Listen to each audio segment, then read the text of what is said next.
thank you so much for coming on the show today. We are so grateful, and we've been looking forward to this for some time, given your huge amounts of experience within the supply chain industry. So thank you very much. I'm just going to briefly start off by introducing you. Given your 30 years plus experience within the supply chain, starting off in the military in the US Naval Academy, to then pivoting and focusing and becoming a supply chain leader.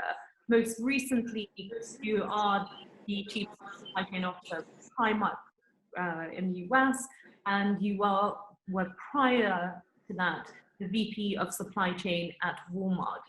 So with that in mind, would you like to give us a bit more context as to your background, how you got into the industry, why you're fascinated by automation within the supply chain industry? Absolutely. And first, let me start by saying, T, thanks for this time and the opportunity for us to be able to chat this morning.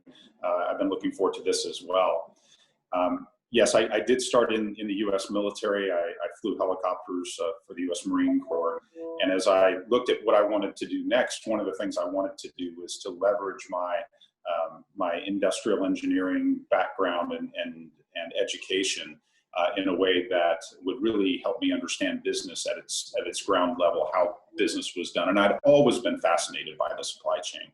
So I actually joined a consulting firm that taught me the basic fundamentals of how things work, the processes, the technology, how things fit together in the supply chain, and really helped me understand how to deliver value to a customer as a consultant, as a service and solution provider. It was a phenomenal experience, and of course, over the course of years and working with multiple customers, my last client was Walmart. And so I was able to join Walmart and help them stand up a whole new operating division as a portion of their supply chain and global sourcing. And so I got exposed to the factories and the automation in factories, all the way to the farm or to the raw material aspects, and then got a chance to work through into Walmart's supply chain in the US over a course of many years. And that wasn't just on the physical side as well. At one point, I had the opportunity to manage all of Walmart's inventory as well. So the thinking around planning and forecasting and scheduling, all of those different things really play into the way you want to think about your investments in automation and technology. And so 19 years at Walmart really gave me the opportunity to explore technology and the supply chain end to end, and really understand how it fits together. And it really has influenced my thinking about how you make investments in automation and how you should really take a step back and think through the different decisions and different factors that will help you make good investments and generate a very high return on investment. And I've been able to carry that now with me to TriMark. That's absolutely fascinating. And from my understanding, you've been responsible for over 100 plus automation projects. So can you tell us a little bit about, let's say, 3 cases of this experience? Yes, and 100 plus projects sounds like an awful lot, perhaps to many people who might be listening to this podcast. But remember that when you work for a company the size and scale of Walmart, Fortune 1, if you will, a project is just one of many things that are going on at one time. And so being able to either be the engineer on the ground or be the executive responsible for deploying 100 projects comes and goes very quickly. So it does give you a chance, though, to get things wrong a lot and then learn from your mistakes and get them right and get better and better and better over time. And I would say that if there were 3 things that I've learned that I think are important to anyone that's embarking on automation projects, I would say that the first one is to make sure you know what problem that you're trying to solve. Too often, as people are embarking on their first automation projects, or even their second or third or 10th, is often they try to solve yesterday's problem, and they don't take the time to take a step back and make sure that as they look at a process or an opportunity, they eliminate any issues or problems they have first, and then they simplify what's left. And then and only then do they automate. It's really important to use techniques like 5 whys to make sure that you're getting to the root cause of issues that you have, so that you understand going forward and looking at how your business is going to evolve, that you're solving the right problems. And so I think that's important. The next thing that I've learned over time is that you, as they say in the carpentry world, you measure twice and you cut once. So it's really important to do a lot of thorough planning. If you can afford it and you have the time, you simulate your solutions and you allow people to really pressure test what it is that you want to do, so that your investment really does solve the problem that needs to be solved, and it does it as effectively and with as much resilience as you can possibly put into it. And I think that the last thing that's really important is that if you're going to embark on an automation endeavor, that you own the solution. You don't rely on the solution provider to be the expert in your implementation. Once it's on your property, once it's in your possession, you need to be the master of whatever it is that you've purchased, both from an execution standpoint and a maintenance standpoint. Even if you are relying on someone else to provide those services to you, no one will care more about your business than you do. So you really need to own it. And if those 3 things are kept in mind, no matter how big or small your company is, you're already on a path to success. And that's incredibly helpful. And I guess you've learned a lot in the last, with all your experience, but let's deep dive in what's happening right now. Everyone in the global supply chain and I would say community is probably thinking, with your experience in e-commerce, retail, manufacturing, now B2B, what do you think will be the most impacted part of our economy in the, I would say, in the next 12 months? We've already seen a lot of change in the last 12 months. What is coming up? You can also talk and refer to what's being impacted by the crises and the crisis.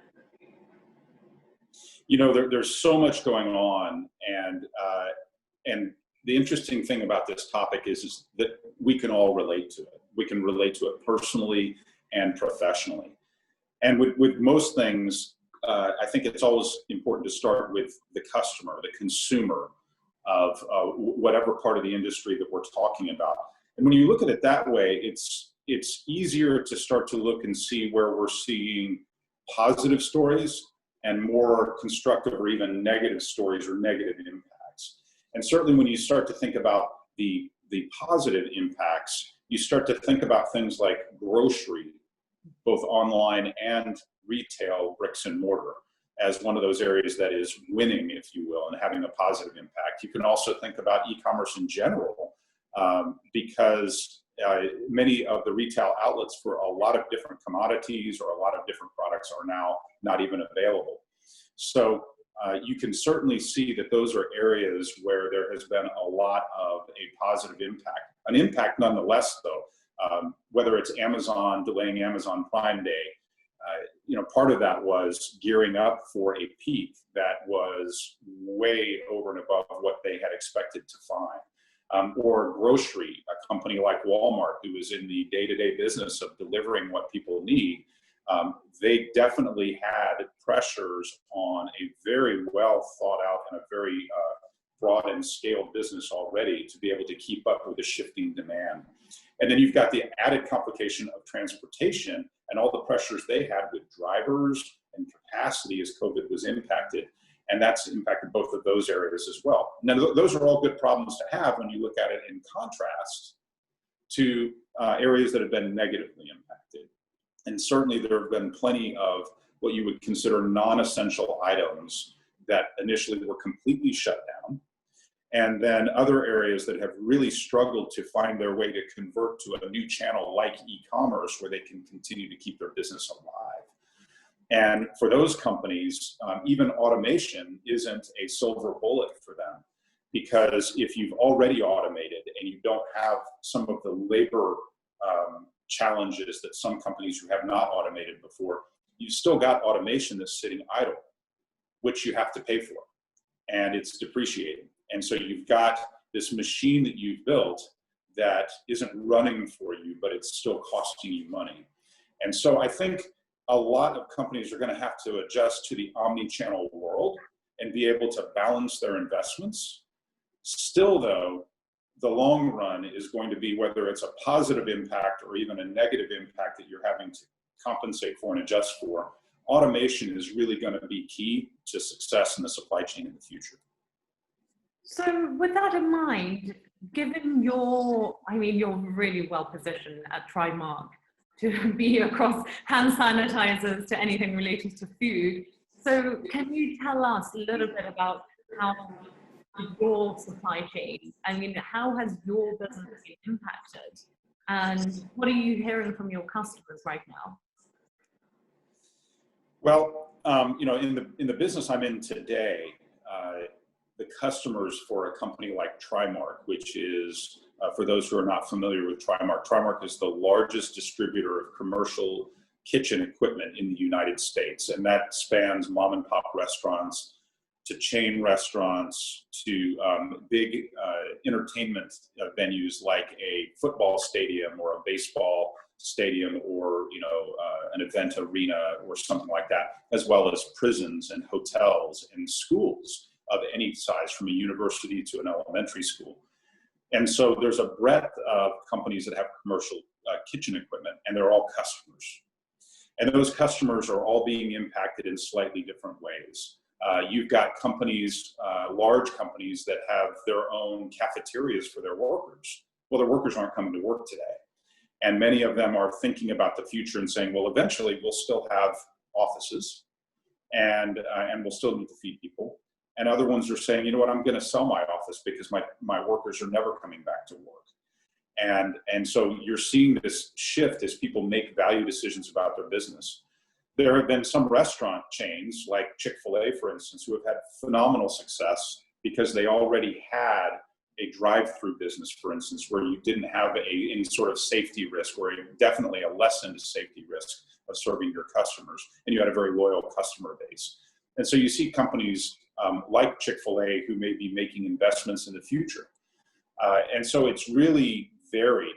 The mom and pop restaurants really took it on the chin. They really have struggled, and many have had to close. And the last statistics that I've seen is that if you look at all of the restaurants that closed as COVID hit, easily a quarter of those will never reopen. Mm-hmm. And others will spring to life. These ghost kitchens that have come up to serve the delivery business are a phenomenal innovation that comes out of the fog of COVID and everything that's happening. And so it really has been varied. But in general, what we found is that the customer is very hopeful, very optimistic. More and more people are realizing that the new normal won't be anything like what we came from. And we're never going back to those days. But it's not all doom and gloom. So let's talk a little bit about, from what you've outlined, there have been winners and losers, but all in general in benefiting the consumer. And the market is essentially delivering value for the consumer.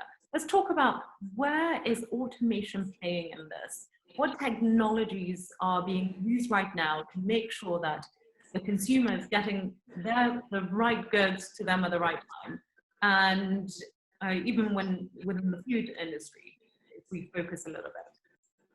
Yes, and so if you think about the supply chain end to end, and you start at the factory or at the farm, you go all the way to the consumer, there is a tremendous amount of opportunity for technology to play a role to serve the end customer. And for those who are in the supply chain, there's a tremendous amount of complexity that comes with serving a customer with these products and services that they expect now, and in many cases take for granted. And we all know that the customer's expectations aren't getting any lower, and in most cases are not staying the same. They expect more on a more consistent basis. at all times. And so leveraging and investing in technology is really the only way to keep up. And that really falls into two buckets. It's either the physical automation, such as the types of robotics companies that SVT Robotics helps to bring to market, combined though with the companies that are in some sort of pure technology, artificial intelligence, systems, and really connecting the information and providing an end-to-end visibility so that you can optimize all of your investments and the movement of merchandise through the supply chain as efficiently, as cost effectively as possible while still delivering for that customer. And so in many cases, you can start with the hardware and the technology that is making things go faster. And then you can add to that the artificial intelligence. And then, you know, one of the buzzwords out there, Internet of Things, when you start to break that down and you look at the devices that now provide information and data to those systems and those artificial intelligences, that really is extremely important. And then you've got the automation that plays a big role in actually touching and moving the merchandise. But as you think about it as a supply chain practitioner, all of that is very interesting and important. But what you really got to think about is really two pieces of the supply chain. One is, how do you plan in advance for success? And then the other part of it is, how do you execute in the moment when it happens? Because there's one other thing you learn as a supply chain practitioner, is that nothing ever goes quite as you planned it. The way that I like to describe it is, planning is like Sun Tzu and the art of war. And Sun Tzu is known to have said that the most brilliant strategist has won the war before he ever goes to battle. And so it's great to have planning systems that can help you plan and forecast your labor, your movement of merchandise, everything, your cost. But then there's also another brilliant strategist, believe it or not. His name is Mike Tyson.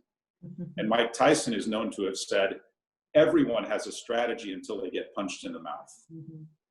And it's true that in the moment, things go wrong. You have a natural disaster. You have a changing customer trends. Something happens. A pandemic happens. And your best well-laid plans have to change. And your ability to invest in automation and technology that is also not only resilient, but flexible to change with the customer needs is really important. That's what makes the supply chain so fascinating.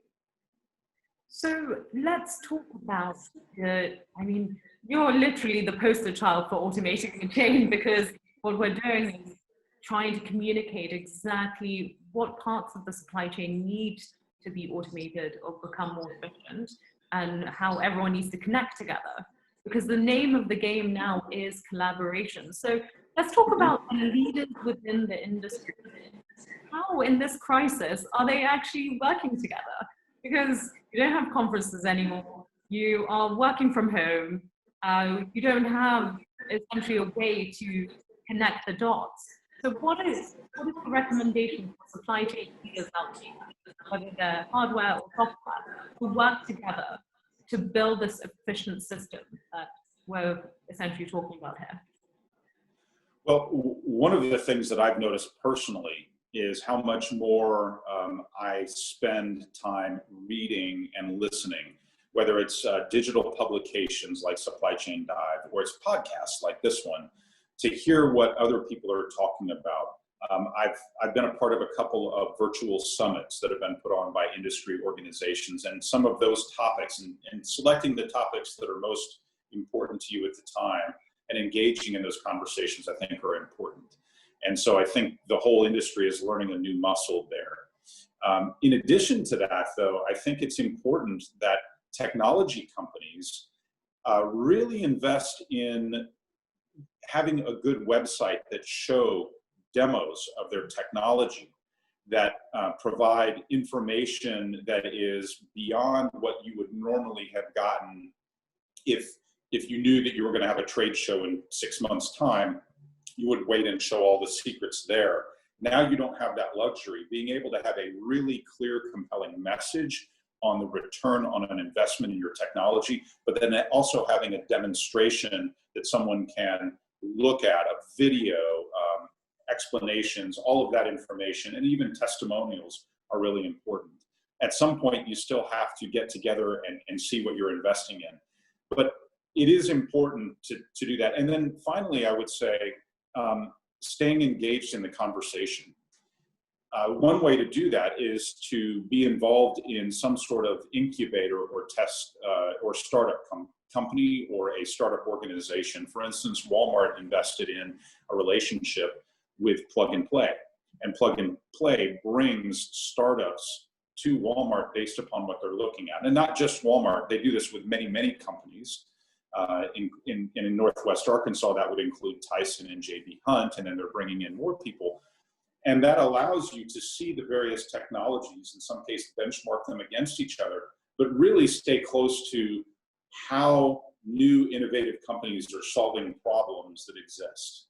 And that's just another way that I think is really important. Making those sorts of investments in your time and your energy are what keep you really close to the best ways to solve problems. I don't know if you've been told, but maybe you should lecture on this topic. But I'm sure those who are listening will gain so much value from this and learn so much from you, Cameron. So my final question before I leave you with your running, the supply chain of America's restaurants, I'd like to understand, and all the businesses besides restaurants, of course, I'd like to understand what is really exciting to you in the next, let's say, the future of the supply chain. What keeps you up at night? What do you think? What is the most exciting project there out there? Well, I get really fascinated about a couple of things. The supply chain has existed since human beings were trading goods and services, right? And so it's always been around. And as you look at all of the disruptions that are happening in our lives in many different facets, I can't envision a day where there's not a supply chain to provide and deliver what people are expecting.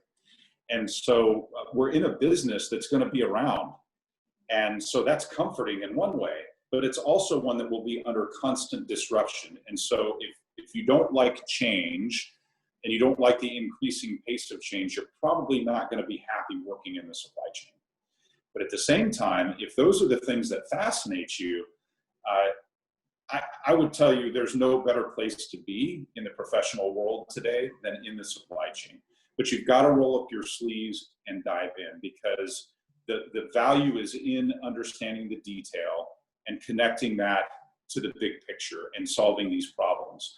That's really something that excites me, is that we're constantly trying to solve the same problems that were being solved by our predecessors 10, 20, 50, 100 years ago, but we have new technology and we have increasing expectations from our customers on what a good job looks like. And putting those two things together through the use of robotics and artificial intelligence, and yes, still human beings have a big role to play in all of this, is what I think is so fascinating. There is not one right answer in the supply chain. You really have to look at the uniqueness of a company and where they're positioned in the marketplace and solve that problem.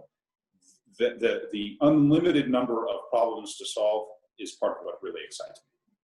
That is very, very pertinent, and it resonates a lot with me, given that young woman coming into the supply chain industry, and I find it every day so exciting to learn about every innovation. So with that in mind, Cameron, I'm so privileged, and for anyone who's listening, I'm so grateful on behalf of them to have you on the show.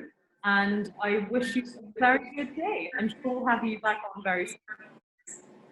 Well, it's been my pleasure to join you today, T. I really appreciate this opportunity. Thank you very much. And I wish you all the best, and obviously wish SVT Robotics smashing success. Thank you so much. All the best.